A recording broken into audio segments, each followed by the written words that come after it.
ভোরের আলো ফুটতে না ফুটতেই জমে ওঠে মুন্সিগঞ্জের ধলেশ্বরী নদীর তীরের তরমুজ হাট। দেশের দক্ষিণাঞ্চল থেকে ট্রলারে তরমুজ আসে এই আড়তে। সারিবদ্ধভাবে নদীতে রাখা ট্রলারগুলো থেকে ঝুপড়ি ভরে তরমুজ নামানো হয় সেখানে। এবার উৎপাদন খরচ ও পরিবহন ব্যয় বেড়ে যাওয়ায় তরমুজ বিক্রি করে লাভ পাচ্ছেন না কৃষক। কোনো বাজার পাইতেছি না, কোনো বাজার নাই। এক গাড়ি মালে বিক্রি হওয়ার কথা 2 থেকে 3 লক্ষ টাকা, সেই না 80,000 টাকা বিক্রি হয়। আগে 60,000 টাকা আমরা চরবন থেকে বডি আসতে আমরা বডিতে করে মাল আনতাম। এবছর 1 লক্ষ টাকা, 1,10,000 টাকা লাগে একটা বডি আনতে। মাল আইতে পারে না, গাড়ির রেট বেশি। একটা গাড়ি 60,000 70,000 টাকা আহে, ব্যাপারীকে গৃহস্থ পড়তে হয় না।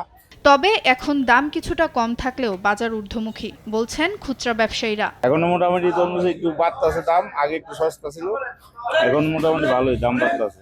200 নিলে কত একটা তরমুজের 10-20 টাকা লাভ বেশি, এর বেশি আর না। যা মাটির মাল বলি আমরা, যে বড় মাল আর কি, ওটা 40,000 টাকা, যেটা মাজারও 26,000 30,000 এরকম। আর যেটা একবার ছোট একবার কিট বলা হয় যেটা, ওটাও এখন 6-7 হাজার টাকা এবার চলতেছে। জমজমাট এ হাটে দিনে 2 থেকে 2.5 কোটি টাকার তরমুজ বেচা কেনা হচ্ছে বলেও জানিয়েছেন স্থানীয় আড়ত মালিকরা। আমরা প্রতিদিন এভারেজ এক একটা আড়তে 30 থেকে 40 লক্ষ টাকা তরমুজ বিক্রি করি।